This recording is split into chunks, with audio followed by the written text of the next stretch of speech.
Welcome fellow overseers. In this video I'm going to show you my beginner's guide to Fallout 76. Let's jump in. Hi everyone, I'm Ratty and welcome to another video. If this is your first time here and you're looking for Fallout 76 builds, guides, tips and tricks videos, then hit that subscribe button followed by the notification bell so you won't miss anything. Okay, so Fallout 76 has been out for about 8 months at the time of making this video, and I thought I would put together this guide to help all those new players that have just picked up the game. If you have played Fallout game before, then you will be familiar with some of the basic mechanics of the game, such as using your Pip-Boy and how to fast travel, etc. So what I'm going to do is give you some basic tips on how to best start off your experience with Fallout 76.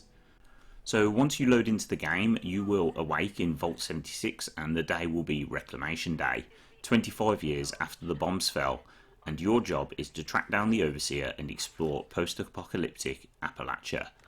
There will be various items that you will be required to collect on your way through the vault that you will need to help you survive out in the wilderness.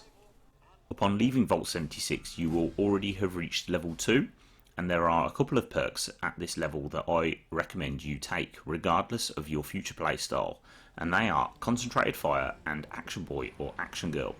If you have played a Fallout game before, you will be familiar with some of the perks, but the system that Fallout 76 uses is very different, and I recommend that you familiarise yourself with how the system works to save you investing perk points incorrectly. I have made a video on how the perk system works with full explanations of everything, and I will leave a link to that video in the top right hand corner of the screen, and I will also leave a link to that video down in the description below for you to view at a later date. I also recommend you running a specific build and you work towards that as soon as possible, and I have a full playlist of character builds that I've created, and I will leave a link to that playlist down in the description below. So to find your first weapons when you leave Vault 76, you'll want to turn to the right as you leave the vault, and here you will find your first gun on this dead settler. Return to the vault entrance and then head down this set of stairs and you'll find another corpse armed with a machete. These two weapons should see you through the early stages of the game until you can find something with a bit more substantial power to it. You will already have the main quest First Contact active in the top right hand corner of your screen, and the first objective of that quest is to locate the Overseer's camp. Alternatively, you can head straight south to the town of Flatwoods, and here you will be able to find yourself some smaller, more manageable quests that will introduce food and water mechanics. And as I'm sure you are aware, Fallout 76 is a survival based game, and hunger, thirst and also diseases are now a constant thought that should be on your mind. So I'm going to do a little bit of discussion on how to keep hunger, thirst and diseases under control. And in order to keep your hunger in check, I suggest you pick up any pre-packaged and canned food that you can find, and any meat that you can pick up from killing animals, as this can be cooked at a cooking station when you find one. Be aware that cooked food will spoil over time, however pre-packaged and canned food will not spoil. To deal with keeping your character hydrated, I suggest you collect dirty water from any water source that you can find, along with a supply of wood, and use these two materials to cook boiled water at any cooking station you can find.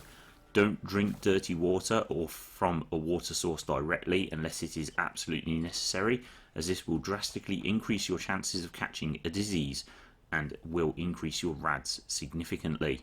Diseases can be contracted by consuming raw food or untreated water, sleeping in beds that are not raised from the ground like mattresses and sleeping bags, swimming in radioactive water, exploring environments that are irradiated without a gas mask or hazmat suit, and being attacked by any enemies with the biohazard symbol next to their name.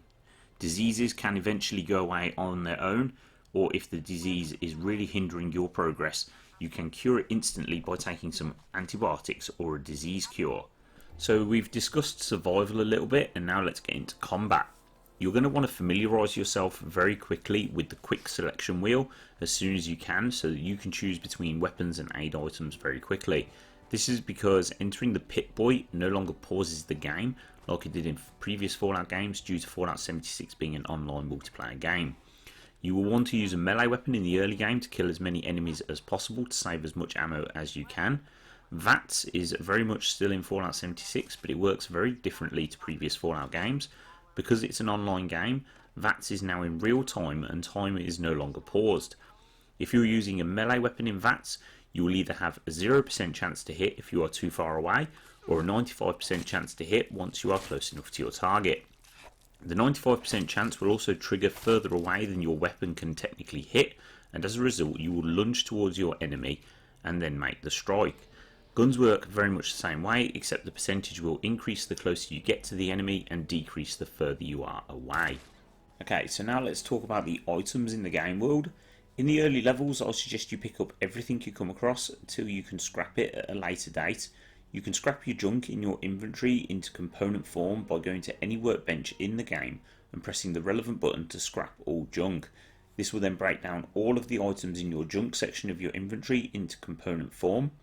Junk is extremely important in this game, and you will need it to maintain your weapons and armor since they now have a degradation, and to build items at your camp. I also recommend you pick up any weapons and armor pieces that you come across, as you will now have to learn new mods for your weapons and armor before you can craft them.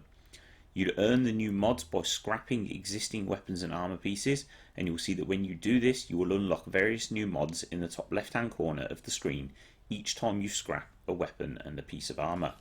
Some mods will require perk cards before they can be added to an item, and remember when I said about favoriting items on the quick selection wheel? Any item that is favorited will ask for clarification before you can scrap it, so that you don't scrap it accidentally. Okay, so if you found this video helpful in any way, then make sure you hit that like button, and if you want to see more videos just like this, then why not subscribe by hitting the round subscribe icon. I want to thank you all for watching, and I will see you next time.